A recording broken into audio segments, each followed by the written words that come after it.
My daughter has always been observant. Too observant, maybe. The kind of kid who notices when you've moved a picture frame 2 inches to the left, or when you're smiling but your eyes aren't quite in on the joke. I used to think it was a gift.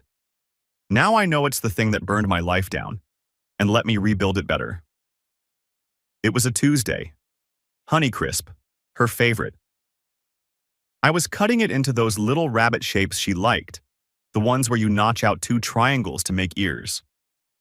Dad? Yeah, sweetheart? Why was Mom hugging Mr. Thompson? My knife stopped mid-slice. I didn't look up. 8 years in Army intelligence teaches you one thing above all else. Never let your face betray what your brain is processing. Mr. Thompson? I kept my voice light, curious. Your substitute teacher? Yeah, I saw them yesterday, in the parking lot when Grandma picked me up. She was swinging her legs on the kitchen stool, completely unaware she'd just lobbed a grenade into the middle of my marriage. Mom didn't see me. She was hugging him for a really long time. I finished cutting the apple, set the plate in front of her, forced myself to meet her eyes with a smile. Maybe Mr. Thompson was sad about something, I said. Sometimes adults hug their friends when they're having a hard day. Oh. Emma seemed satisfied with this. She bit into an apple rabbit. Okay. How was the rest of your day? Did you finish that art project? And just like that, I redirected. Watched her face light up as she talked about finger paints and construction paper. But the whole time, a cold calculation was running in the back of my mind. The kind of thinking I used to do when analyzing intercepted communications. Pattern recognition. Anomaly detection. My wife, Megan, had told me she'd been at a lunch meeting yesterday. 12 to 2. A client presentation. After Emma went to bed that night, I did something I'm not proud of. Or maybe I am. I'm still not sure. 3 years ago, I'd installed family tracking apps on all our phones. Megan had agreed to it. We'd both agreed, after a series of carjackings in our neighborhood. Peace of mind, we'd called it. Know where everyone is in case of emergency.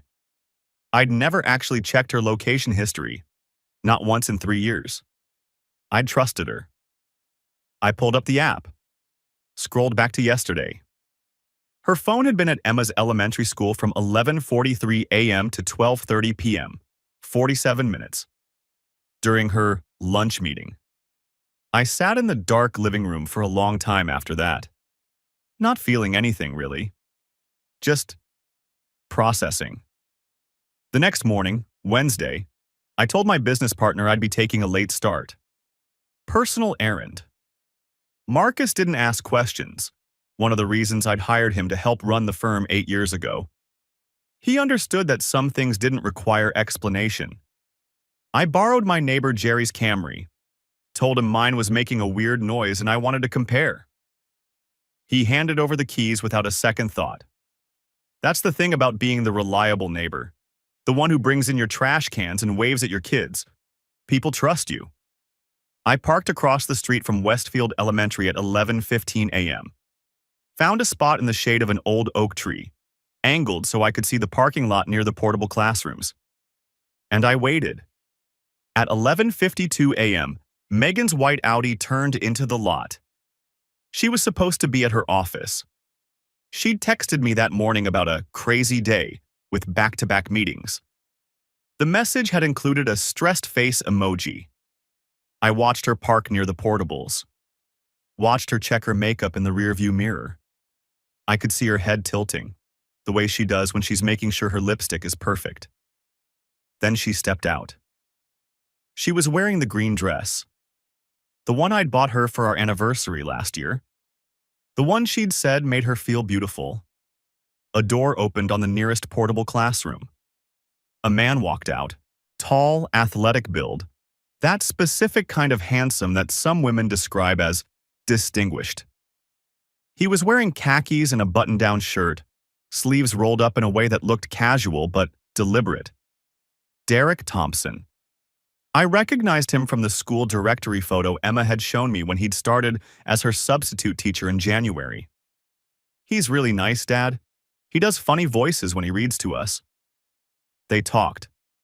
I couldn't hear them from this distance, but I could read body language. Megan's posture was different than I'd seen in years. Shoulders back, chin tilted up, laughing at something he said. He reached out and touched her lower back, and she leaned into it like a cat arching into a hand. Then she kissed him. Not a friendly peck, not a misinterpretable greeting. She grabbed the front of his shirt, pulled him toward her, and kissed him like they were teenagers behind the bleachers. His hands went to her hips. I had my phone out. Recording? 32 seconds of footage before they finally pulled apart. 32 seconds. That's how long it takes to confirm that your entire marriage is a lie. Thompson looked around before they separated. Not nervously, that's what struck me. His head movements were smooth, practiced.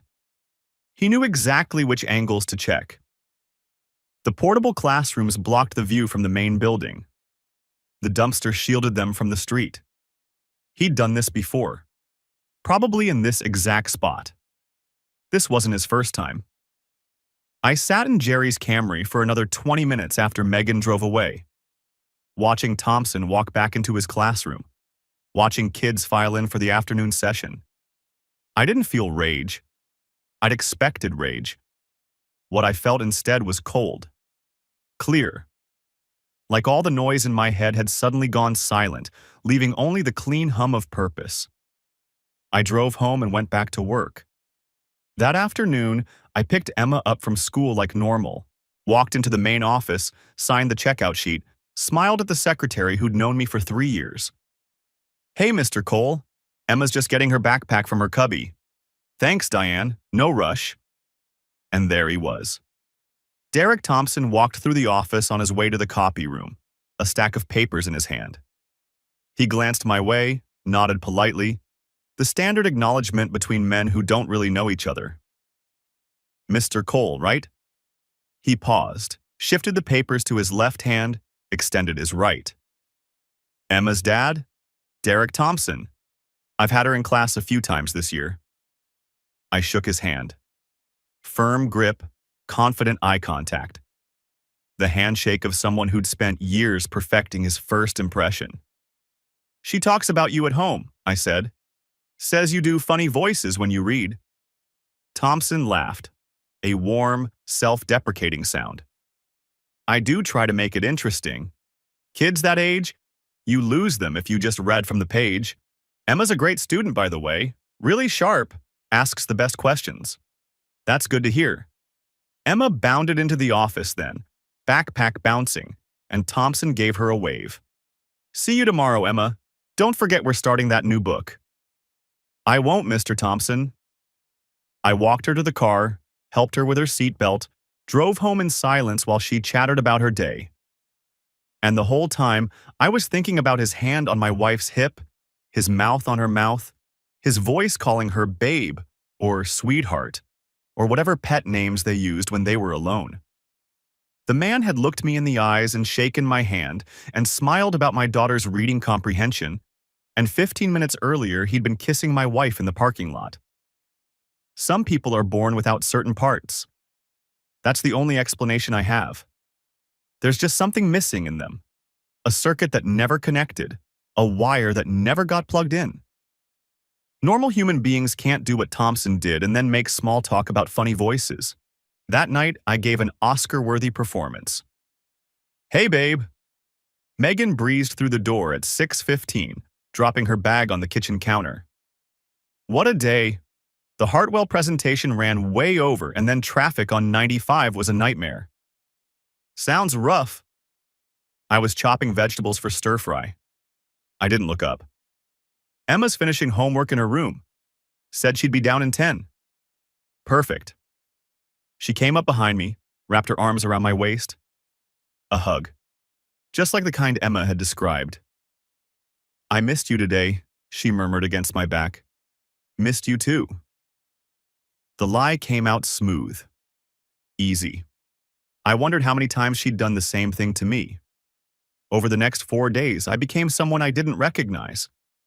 Or maybe I became who I'd always been underneath. The intelligence analyst who'd spent years piecing together patterns from fragments. The soldier who'd learned that information is the only weapon that matters. I pulled Derek Thompson's public records first. Basic stuff, available to anyone with an internet connection and the patience to dig. Derek Allen Thompson, 41 years old.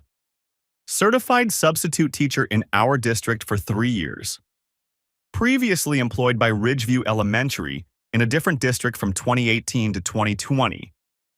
Before that, Lincoln Charter School from 2016 to 2018. 2 schools. 2 districts. And according to the scattered digital breadcrumbs I could find, he'd left both positions mid-year. Teachers don't leave mid-year, not unless something forces them out. Next, I checked our joint credit card statements. Megan handled most of our personal finances. She was good with numbers, enjoyed it even, but I had full access to everything. I just never had reason to look. 3 months of charges painted a very clear picture. The Madison Hotel, 20 minutes outside town. $180 per night, appearing twice weekly since early March. I counted 23 stays. Over $4,000. Lunch at Armand's Bistro. Lunch at the Capitol Grill. Lunch at Cafe Luna. Always between 11 a.m. and 2 p.m. Always on days when she'd told me about client meetings or working lunches. And then there was the charge that made my jaw tighten. $412.87 from Harrison's Fine Jewelry and Watches. The men's section. She'd bought him a watch. With our money. While I was at home cutting apples into bunny shapes for our daughter. I drove to Harrison's the next day during my lunch break. Told the salesman I was looking for a watch similar to one my wife had purchased recently. Could they pull up the receipt? Of course, sir. Do you have the card number? I gave him the last 4 digits. He typed, frowned, typed again. Ah, here it is. The Tissot gentleman. Excellent choice. She mentioned it was an anniversary gift. Did she? Very sweet. Said she wanted something classic but not too flashy. He smiled. Your anniversary must be coming up? Something like that. I bought myself a coffee mug on my way out. A small purchase just to have an excuse for being there if Megan ever saw the charge. She never noticed. On day 5, I found the burner phone. It was in her gym bag, zipped into the interior pocket where she usually kept her earbuds. A cheap, prepaid smartphone, the kind you can buy at any convenience store for $40. I didn't touch it, didn't want to leave any evidence I'd discovered it. I just photographed it through the mesh of the bag pocket, documenting its existence. That night, I stood in Emma's doorway and watched her sleep. She was curled around her stuffed elephant, the one she'd had since she was 3. Her face was peaceful in that way only children's faces can be. Unlined by worry or betrayal, or the knowledge that people who love you can still destroy you. I made a decision standing there. This was going to end. But it was going to end on my terms. Not in a screaming match. Not in tears and accusations and thrown dishes. It was going to end surgically.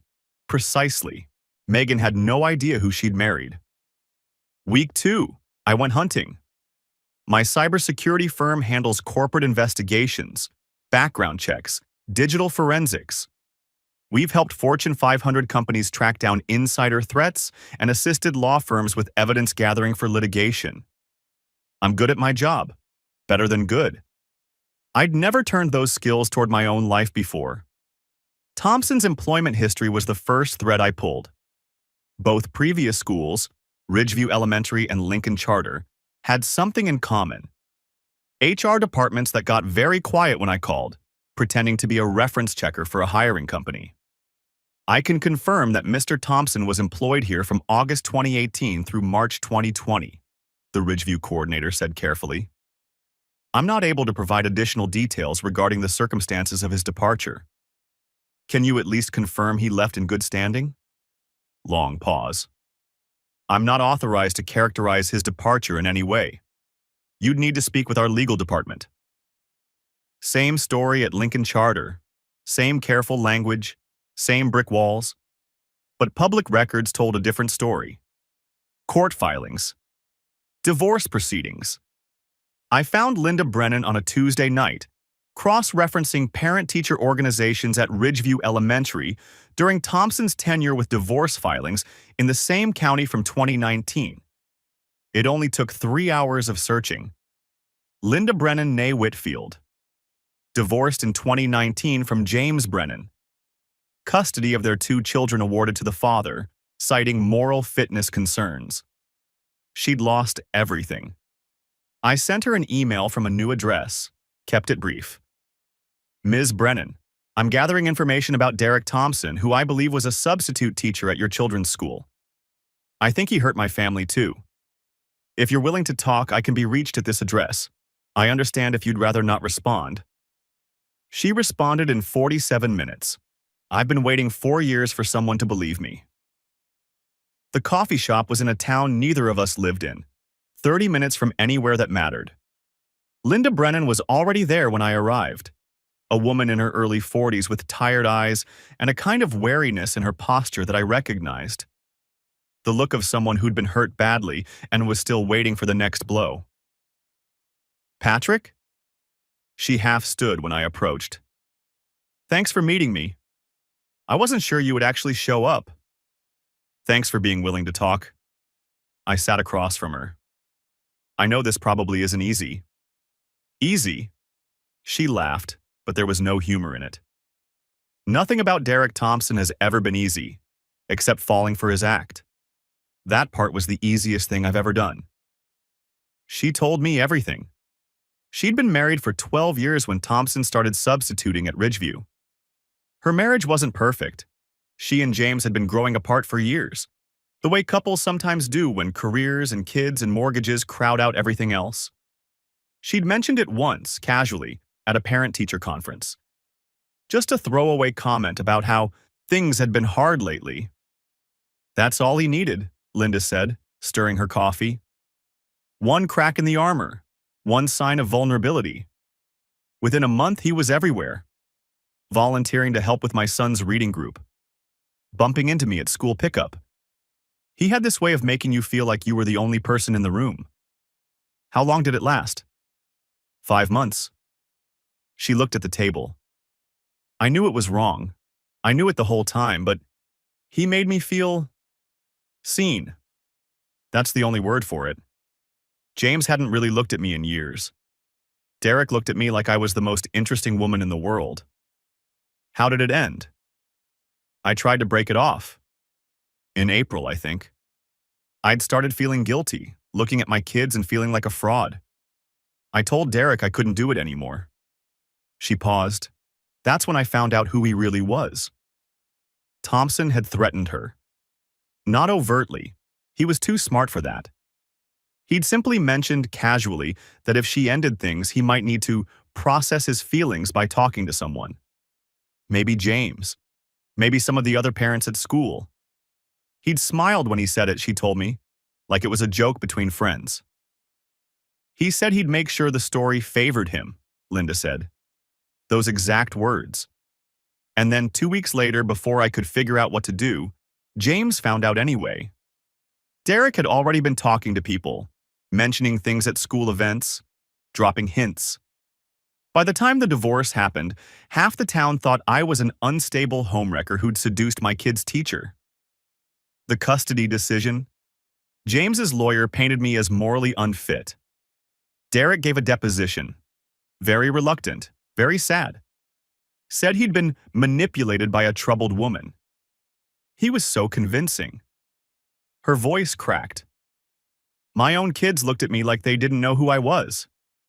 I see them twice a month now. They're 13 and 15. They barely talk to me. I sat with that for a moment. Let the weight of it settle. He didn't just have affairs, I said. He destroyed people afterward. It wasn't enough for him to get what he wanted, Linda agreed. He had to make sure you had nothing left. Some kind of, she searched for the word, power thing, control. I don't know. Whatever it was, it's broken inside him. Before we left, Linda gave me something. Screenshots she'd saved for years, waiting for someone to care. Messages from Thompson to a friend named Ryan Caldwell, another teacher at a school where Thompson had worked briefly. In the messages, Thompson bragged about another conquest and discussed his technique for identifying which mothers were vulnerable. The language was casual, almost clinical. I held on to these because I thought someday they might matter, Linda said. I couldn't prove anything, couldn't get anyone to listen, but I knew if I waited long enough, he'd do it again. Men like him always do. I drove home that night with a new understanding of what I was dealing with. This wasn't just about my marriage. Derek Thompson was a predator with a system, and Megan was just his latest target. Not that this excused her. Not by a long shot. Victor Hayes' office was on the 14th floor of a downtown high-rise, all glass and chrome and the kind of aggressive minimalism that screamed, "I charge more per hour than you make in a week." His reputation preceded him. The lawyer you hired when you didn't want to just win your divorce, but wanted your ex to feel it for years afterward. I'd expected arrogance.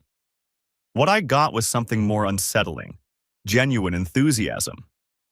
This, Victor said, spreading my evidence across his desk, is one of the most comprehensive documentation packages I've seen from a client in 23 years of practice. He picked up a printout of Megan's hotel charges. You've got the video, you've got the financial records, you've got location data and a documented pattern of deception. He looked up at me. Please tell me you didn't obtain any of this illegally. Joint credit cards, shared location app she consented to, video taken from a public space. I'd been careful. Everything here was either publicly accessible or within my rights as a spouse. Good. Victor leaned back in his chair. Now, I have to give you the standard speech. In this state, adultery doesn't directly affect asset division. Marital fault isn't a primary consideration in property settlements. But it's extremely relevant in custody disputes. If you can demonstrate that your wife has shown poor judgment, has exposed your daughter to inappropriate situations, has systematically deceived the family, that creates a pattern of behavior that calls her fitness as a custodial parent into question. He tapped the hotel receipts. And these? This is dissipation of marital assets. She spent over $4,000 of family money on hotel rooms for her affair. Another few hundred on gifts. We can claw that back in the divorce, every penny. I want primary custody of Emma. I think we can get it. Victor pulled out a legal pad. Here's my advice. Don't change anything yet. Don't confront her. Don't give her any indication you know. Let her keep going. Let her keep spending. Keep lying. Keep digging herself deeper. The more evidence we have, the stronger our position. How long? 2-3 more weeks would be ideal. I want to see if there's more we can document. Patterns of absence from work, other expenditures, anything that shows this is a sustained pattern of deception rather than a one-time lapse in judgment. And what about the lover? Victor raised an eyebrow. What about him? He's a teacher at my daughter's school. He's done this before. I have evidence of at least 2 other women at previous schools, similar patterns. Relationships with married mothers, sudden departures mid-year. Victor was quiet for a moment, processing. You want to go after his job? I want to make sure he can never do this to anyone else's family. That's not strictly divorce-related. No, it's personal. Victor smiled, a thin, sharp expression that made me understand why his clients paid $750 an hour. I like you, Patrick. Most of my clients come in here crying or screaming or wanting to burn everything to the ground. You've already done half my job for me, and you're thinking 3 moves ahead. He made a note on his legal pad. The school board complaint, that's separate from the divorce. Do it through proper channels. Document everything. If they investigate and he loses his position, that's his problem, not yours. Just make sure you don't mention your wife's involvement directly. Make it about his pattern of behavior, not about your marriage. That was the plan. Good. Victor stood, extending his hand. 2 more weeks of documentation. Then we file. In the meantime, start thinking about logistics. Who stays in the house, how you want visitation structured, whether you want to attempt mediation or go straight to court. Court, I said, without hesitation. She's not going to admit anything voluntarily. She's going to spin this as my fault. I've already seen hints of that in her communications with Thompson. She's been laying groundwork for months. Even better for us. Premeditation destroys credibility. Victor walked me to the door. You're going to be fine, Patrick. This is going to hurt. I won't pretend otherwise. But you've already done the hard work. Now you just have to let it play out. I agreed. But I'd already been planning something else. Something Victor didn't need to know about. Week 4 started with a discovery that changed everything. I'd been running Megan's deleted emails through a forensic recovery tool, standard software in my line of work. Most of it was junk, shopping confirmations, work newsletters. But buried in the recovered data was a thread of messages to an email address I didn't recognize.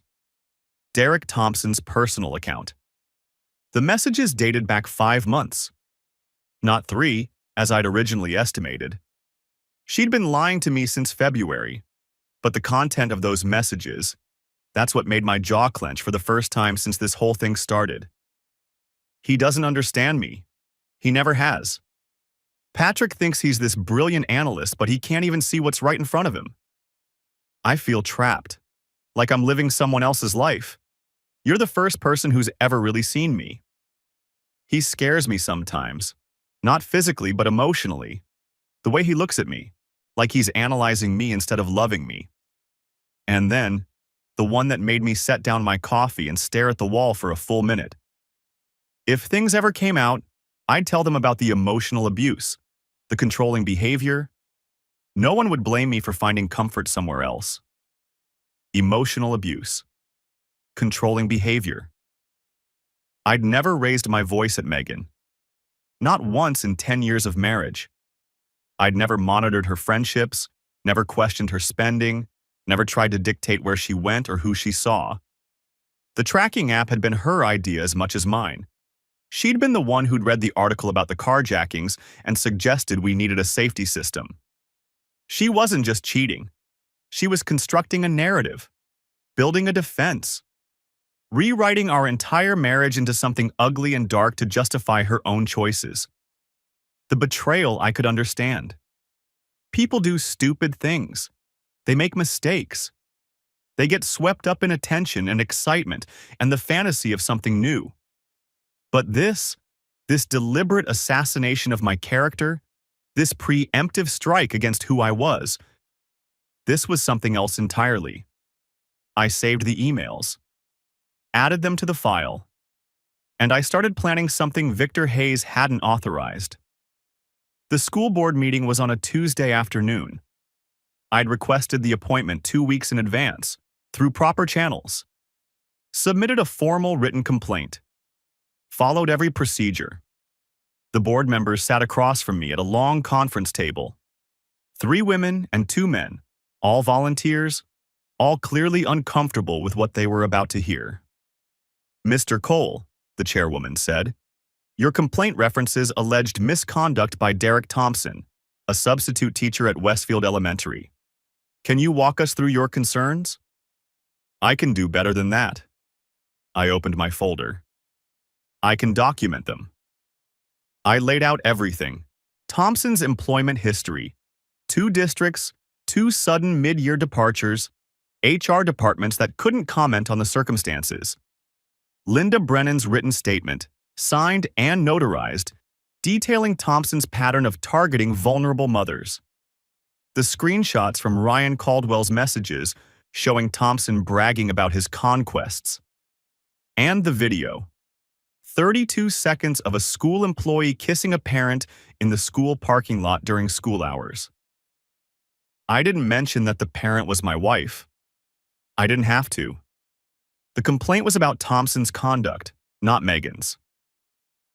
This isn't about one incident, I said, watching their faces cycle through shock and discomfort and, finally, grim recognition. This is about a documented pattern of predatory behavior that has followed Mr. Thompson through 3 different schools. He identifies vulnerable parents, cultivates relationships with them, and when those relationships end badly, as they inevitably do, he destroys the women's reputations to protect his own. The vice chairman, a gray-haired man with the look of a retired accountant, cleared his throat. Mr. Cole, these are serious allegations. This woman's statement, he gestured at Linda's notarized letter, is compelling, but it describes events at a different school, under a different administration. With the same perpetrator, I said. And now he's at Westfield, working with children, accessing parents. I'm asking for an investigation, that's all. If I'm wrong, the investigation will prove it. But if I'm right, if there are other parents he's approached here, other women he's targeted, don't you want to know? The room was silent for a long moment. We'll need to review these materials, the chairwoman said finally. Mr. Thompson will be placed on administrative leave pending the outcome of our investigation. We take these matters seriously, Mr. Cole. I know you do, I said. That's why I came to you. Thompson was suspended by Thursday. The school sent a carefully worded email to all parents, citing personnel matter under review and assuring families that student safety remains our highest priority. I read it on my phone while sitting across the dinner table from Megan, who was picking at her salad and pretending everything was normal. 3 more days. That's how long I gave it before she heard through the grapevine. It only took 2. I can't believe this, Megan stormed through the front door that Friday evening, her face flushed with anger. Did you hear about what happened at Emma's school? The substitute teacher? I kept my voice neutral. I saw the email. Some psycho filed a complaint against him. Derek is... She caught herself, started over. Mr. Thompson is apparently suspended. They're treating him like some kind of criminal just because someone made accusations. What kind of accusations? I don't even know. Some disgruntled parent, probably. You know how these things get blown out of proportion? She threw her purse on the counter. He's a good teacher. Emma loves him. Everyone loves him. And now some bitter person is trying to destroy his career. I watched her face as she talked. The righteous indignation, the defensive fury. She had no idea she was defending him to the person who'd taken him down. That's too bad, I said. Emma did seem to like his class. It's more than too bad. It's character assassination. Just because someone makes a complaint doesn't mean it's true. Whatever happened to innocent until proven guilty? I guess the school has to take it seriously. Liability and all that. Well, it's wrong. Megan yanked open the refrigerator, staring at its contents without seeing them. Some people just can't stand to see others succeed. I watched her for a moment. The indignation on her face. The genuine anger at the injustice being done to her lover. She had no idea what was coming. Megan. What? Sit down. Something in my voice must have registered, because she turned slowly, the refrigerator door swinging closed behind her. What's going on? I need you to sit down. She sat. At the kitchen table across from where I was standing. Her face was shifting now, some instinct finally kicking in, telling her that something was wrong. Patrick, you're scaring me. What? I know about the affair, Megan. Silence. The kind of silence that has weight. What? I've known for 3 weeks. I didn't raise my voice, didn't change my tone. I have video of you kissing him in the school parking lot. I have your credit card statements, the hotel rooms, the lunches, the $400 watch you bought him. I have the location data from your phone showing you were at his school when you told me you were at work. I found the burner. Her face went through several expressions in rapid succession. Shock, fear, calculation, and then, this is the part that still amazes me, anger. You were spying on me? I was documenting your betrayal. There's a difference. How dare you? She stepped toward me, finger raised, voice climbing. You went through my things? You tracked my location? What kind of controlling, obsessive? I filed for divorce this morning. I cut her off cleanly. Victor Hayes is handling it. You'll be served at your office on Monday. That stopped her. The anger drained from her face, replaced by something that might have been fear. Patrick, wait. We can talk about this. I know I made a mistake, but a mistake is leaving your wallet at a restaurant. A mistake is forgetting a meeting. You had a 5-month affair with our daughter's teacher. You spent thousands of dollars of our money funding it. You lied to me every single day, looked me in the eyes at dinner, kissed me goodnight, and then drove to hotel rooms to be with another man. I kept my voice level, almost conversational. That's not a mistake. That's a choice. 100 choices made over and over again every single day. Patrick, please. Tears were forming now. The strategic tears that women like Megan learn to deploy on demand. I know I hurt you. I know what I did was wrong. But we can get past this. We can go to counseling. We can... No. Patrick. No. I leaned against the counter, arms crossed. Do you know what bothers me most? It's not the affair. Affairs happen. People make terrible decisions when they're unhappy or bored or feeling neglected. I could almost understand that. Then what? The emails. Her face went pale. She hadn't realized I'd seen those. You told him I was emotionally abusive, that I was controlling, that you were afraid of me. You painted me as a monster to justify what you were doing. I paused. Have I ever raised my voice at you, Megan? Even once in 10 years? Have I ever told you what you could or couldn't do? Who you could be friends with? Where you could go? I was just... He wanted to hear... I didn't mean... You meant every word. You were building a defense, creating a narrative in case you got caught. I pushed off from the counter. Well, you got caught. And now your narrative is part of my evidence file. I'm sure the judge will find it illuminating. You're going to show those to a judge? I'm going to show everything to a judge. That's how divorce works. Megan's face was cycling through emotions faster than I could track. Fear, rage, desperation, calculation. She was looking for an angle, looking for leverage. That's who she was, I realized. Maybe who she'd always been. Every interaction was a negotiation. Every relationship was a transaction. What about Emma? She finally said. You can't just take my daughter away from me. Our daughter. And I'm not trying to take her away from you. I'm trying to make sure she's raised by someone who knows the difference between truth and whatever story sounds best in the moment. I'm her mother. Yes, you are. And you'll still be her mother after the divorce. You'll have visitation, weekends, holidays, but primary custody is going to me, and that's not negotiable. You can't just decide that. No, a judge will decide it.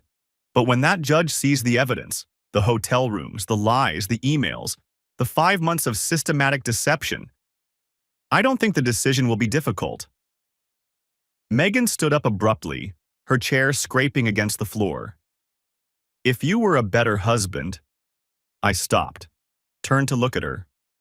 Let the silence stretch until she realized what she'd just said. Finish that sentence, I said quietly. Tell me how this is my fault. I'd love to hear it. She couldn't. Or wouldn't.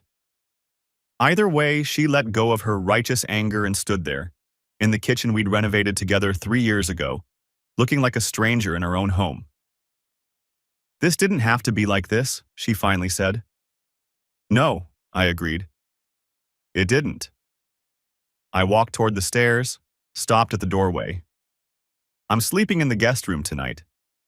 I've already changed the lock on the master bedroom. Your things are still in there. I'm not interested in petty cruelty. Tomorrow we can discuss logistics. But right now, I need you to stay away from me. Patrick, stay away from me, Megan. I climbed the stairs and didn't look back. The fallout unfolded over the next 6 weeks, faster and more complete than I'd anticipated. The school board investigation turned up more than anyone expected.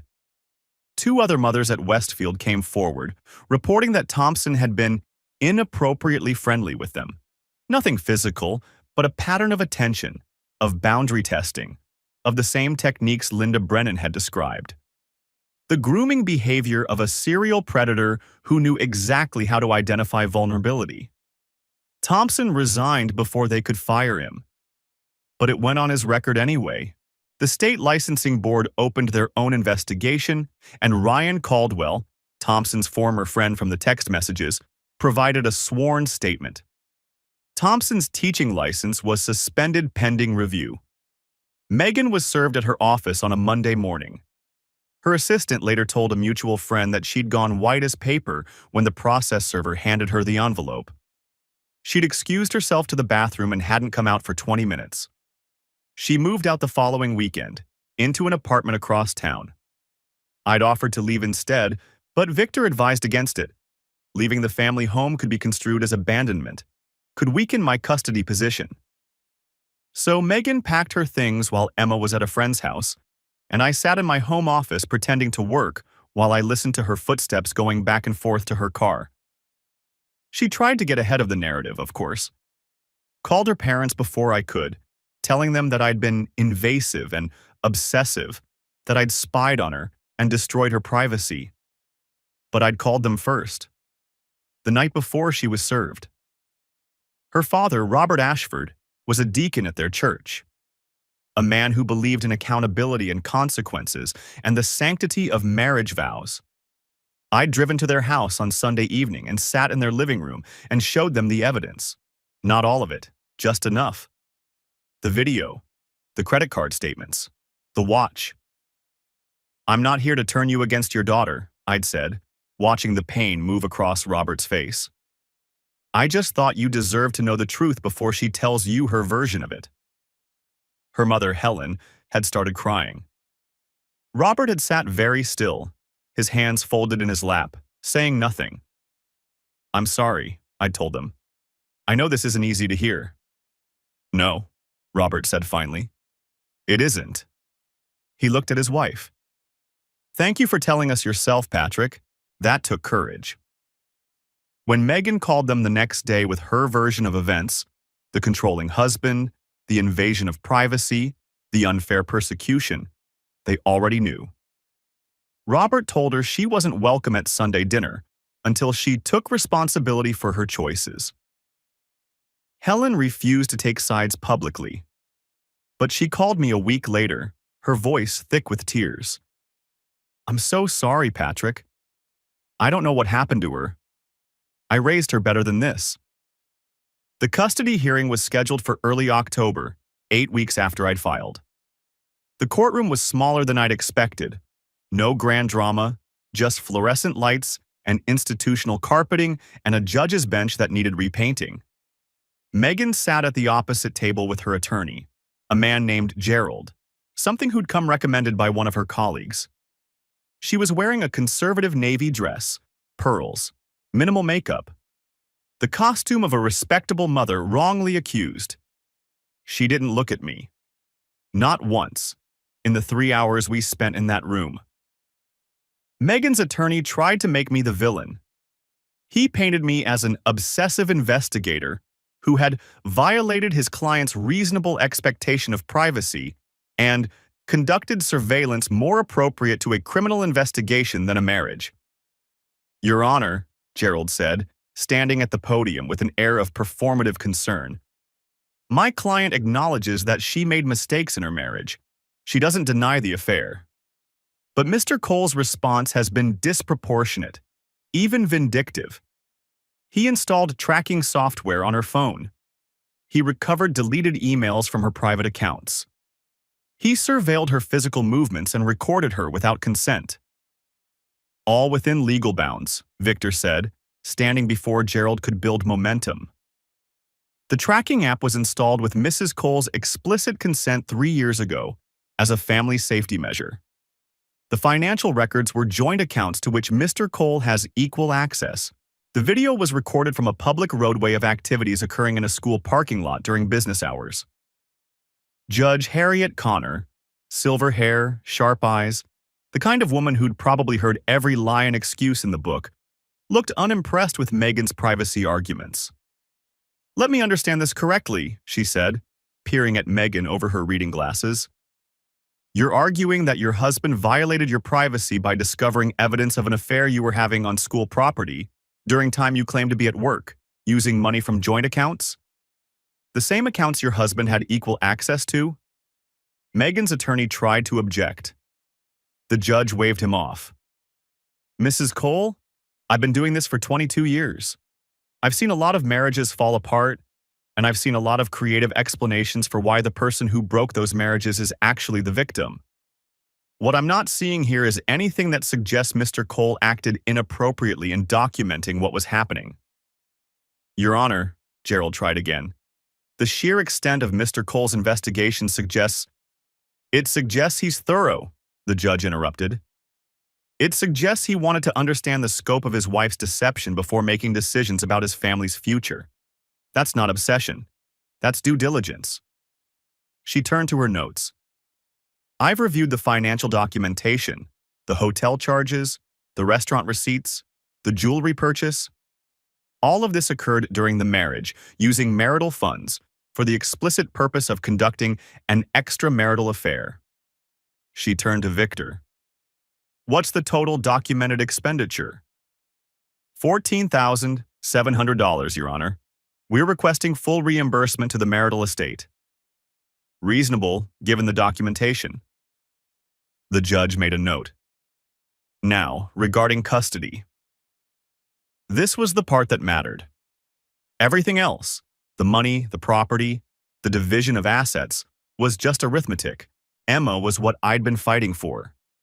Victor presented our case methodically. The 5 months of systematic deception, the exposure of our daughter to the affair.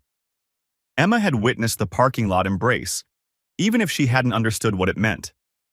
The deleted emails where Megan had fabricated claims of emotional abuse. The burner phone, hidden in the gym bag, evidence of a premeditated double life. "Mr. Cole isn't asking for sole custody," Victor said. "He's asking for primary physical custody with generous visitation for Mrs. Cole. He wants his daughter to have a relationship with her mother. But he has concerns, legitimate concerns, documented concerns, about his wife's judgment and her willingness to prioritize her child's welfare over her own desires." Megan's attorney argued that none of her conduct had directly harmed Emma. That personal failings in a marriage didn't translate to parenting failures. "Your Honor, whatever Mrs. Cole's mistakes in her marriage, there's no evidence that she's been anything other than a loving and attentive mother.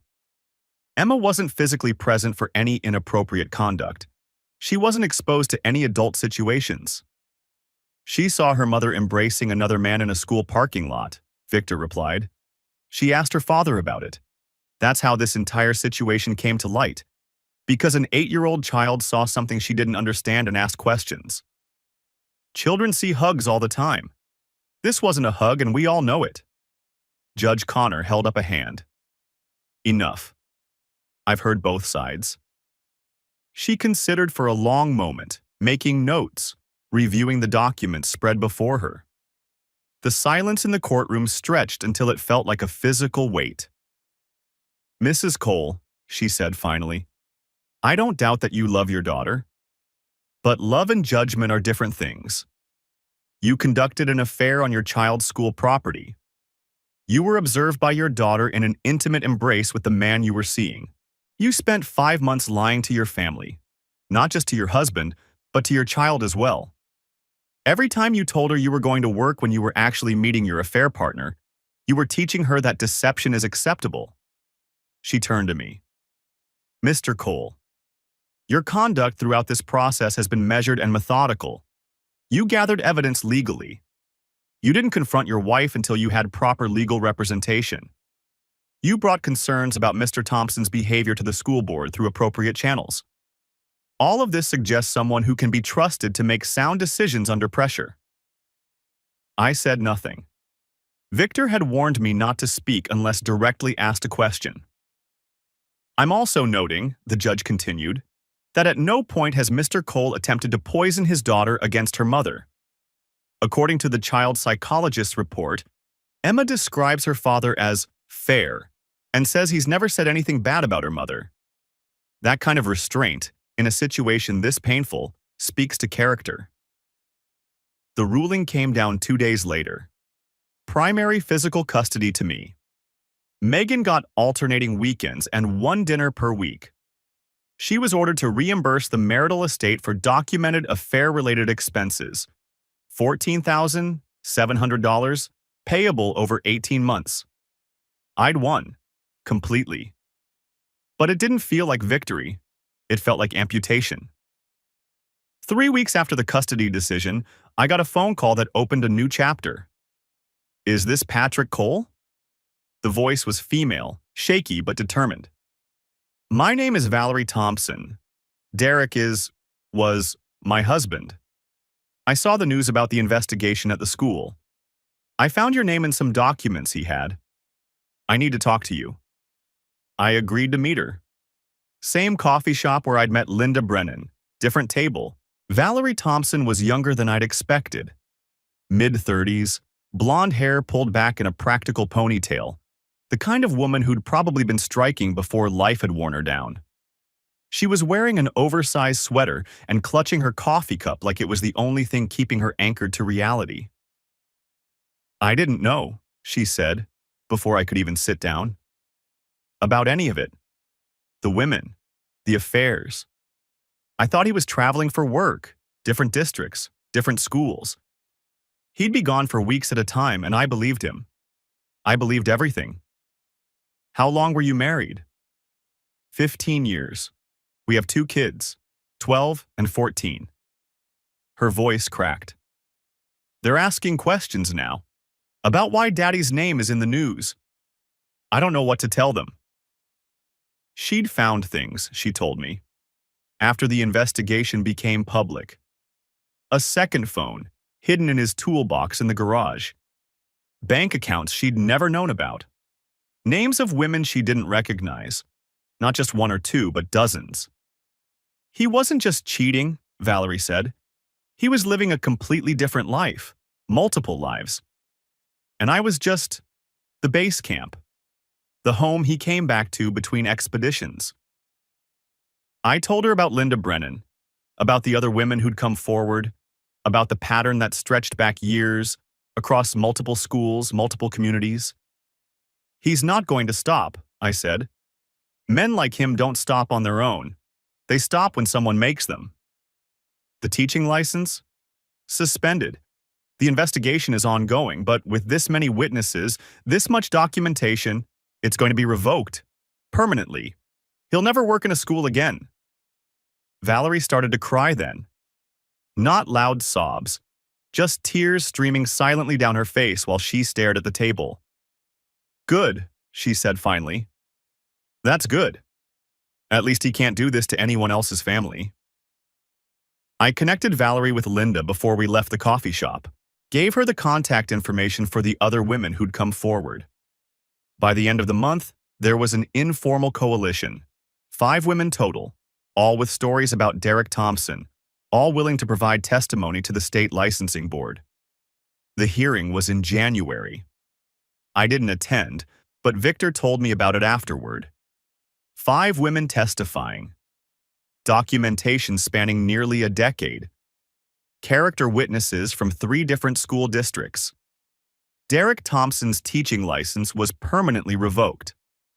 The decision was posted on the State Education Board's website, public and searchable, forever attached to his name. He'd never teach again. Never have access to another school, another vulnerable parent, another opportunity to destroy someone's life for his own entertainment. Life restructured itself around the hole Megan had left. The house felt bigger now, too big for just me and Emma, but I couldn't bring myself to sell it. She'd grown up here, knew every corner and hiding spot, and she'd already lost so much. I wasn't going to take her home away too. We found a rhythm. Breakfast together every morning before school, homework at the kitchen table while I cooked dinner, movies on Friday nights, just the two of us, with popcorn and hot chocolate. Emma started seeing a child therapist, not because she was broken, but because she'd seen things she was too young to understand, and I wanted her to have someone to talk to who wasn't me. Someone objective. Someone trained. She's processing, Dr. Whitfield told me after the third session. She knows something bad happened between you and her mother, but she doesn't fully grasp what. That's actually healthy. She doesn't need the details right now. She needs stability and consistency. Is she angry? At her mother, a little. At you, not at all. Dr. Whitfield smiled. She talks about you a lot, actually. Says you're the person who tells her the truth. Megan tried to rebuild a relationship with me in the months that followed. Not romantic. She wasn't that delusional, but relational. She wanted us to be friends. Co-parents who could chat at drop-offs, maybe grab coffee sometimes, put the ugliness behind us and move on. I let her make her case. At a mediation session in the neutral territory of a conference room, she talked about therapy and self-reflection and how she understood now what she'd done. I'm not the same person I was, she said. I've spent 6 months really looking at myself, at my choices, and I hate what I see. I want to be better. For Emma. And maybe for us too. Not as a couple, but as people who can be in the same room without hostility. I listened. I didn't interrupt. When she was done, I said, I'll communicate with you about Emma. Drop-off times, school events, doctor's appointments. That's it. Patrick, we're not friends, Megan. We're never going to be friends. You had an affair with our daughter's teacher for 5 months. You spent our money on hotel rooms and gifts. You lied to me every single day. I kept my voice level. But that's not even what I can't forgive. It's the other thing. The emails where you told him I was abusive, where you called me controlling and said you were afraid of me. You rewrote our entire marriage to make yourself the victim. I know what you were trying to do. You were building a defense, creating a narrative, and in the process, you assassinated my character to a stranger, painted me as someone who hurts people, who terrifies his own wife. I stood up. Some things can't be undone, Megan. Some doors don't reopen. I hope you find peace. I hope you're happy. But I'm never going to forget what you said about me. She didn't try again after that. The year turned. Spring came and went. Emma finished 3rd grade and started 4th. She grew 2 inches over the summer and decided she wanted to learn to ride horses. I started seeing someone in July, a woman named Allison Webb, whom I'd met at a cybersecurity conference in Chicago. She worked in risk assessment for a big insurance company. Sharp, funny, self-deprecating in a way that felt genuine rather than performed. We took things slow. Dinner dates, long phone calls. She understood, without me having to explain much, that I was still putting myself back together. You don't have to tell me the whole story, she said one night, 2 months in. Not until you're ready. I just want you to know I'm here. Linda Brennan got her life back too. The truth about Thompson had rippled outward, reaching her ex-husband and her children. Not a full reconciliation. Too much time had passed. Too much damage had been done. But a softening. Her kids started talking to her again. Really talking. She'd called me in September crying to say her son had asked if she wanted to come to his soccer game. First time in 3 years, she said. I didn't even care if he scored. I just wanted to be there. Valerie Thompson divorced Derek, took the kids, took the house, took everything his legal fees hadn't already consumed.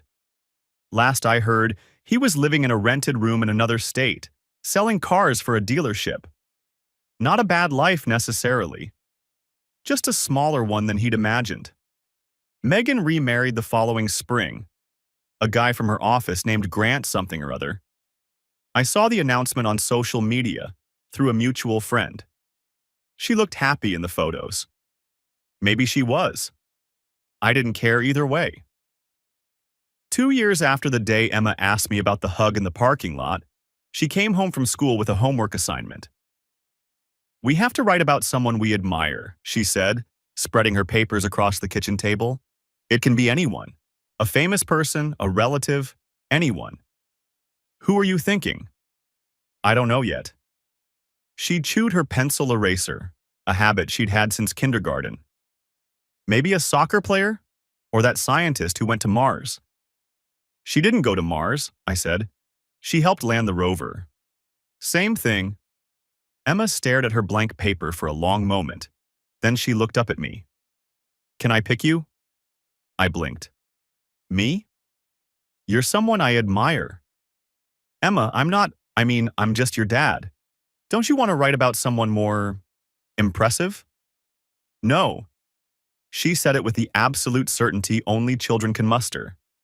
"I want to write about you." I didn't argue. I'd learned by then that arguing with Emma was usually pointless. She wrote the paper that night, hunched over the kitchen table while I washed dishes. Wouldn't let me read it until she was finished.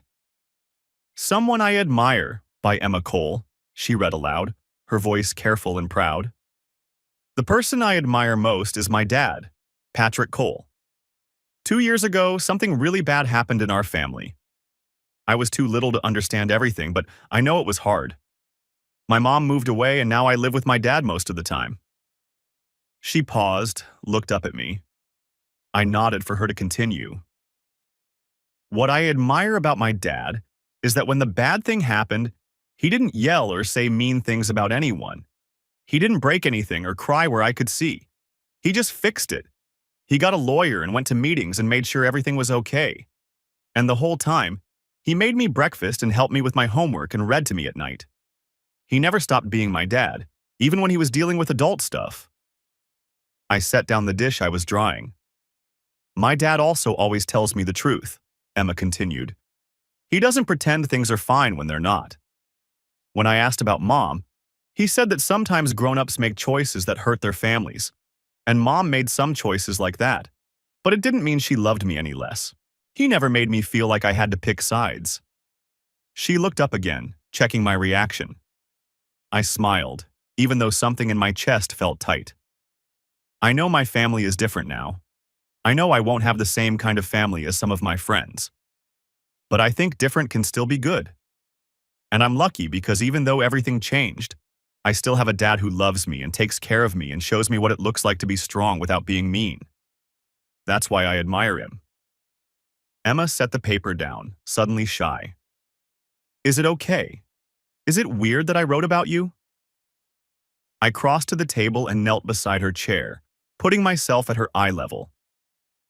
"It's not weird," I said. "It's the nicest thing anyone's ever said about me." "Really?" "Really?"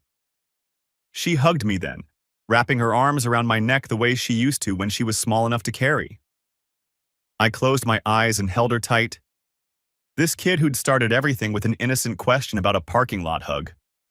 She pulled back after a minute. "Dad?" "Yeah, sweetheart?" "Can we have ice cream? I finished my homework." I laughed. "Yeah, we can have ice cream." That night, after Emma was asleep and the house was quiet, I sat at the kitchen table and read her paper again. Then I folded it carefully and put it in my desk drawer, with the other things I wanted to keep forever. Not triumph, not vindication, just peace.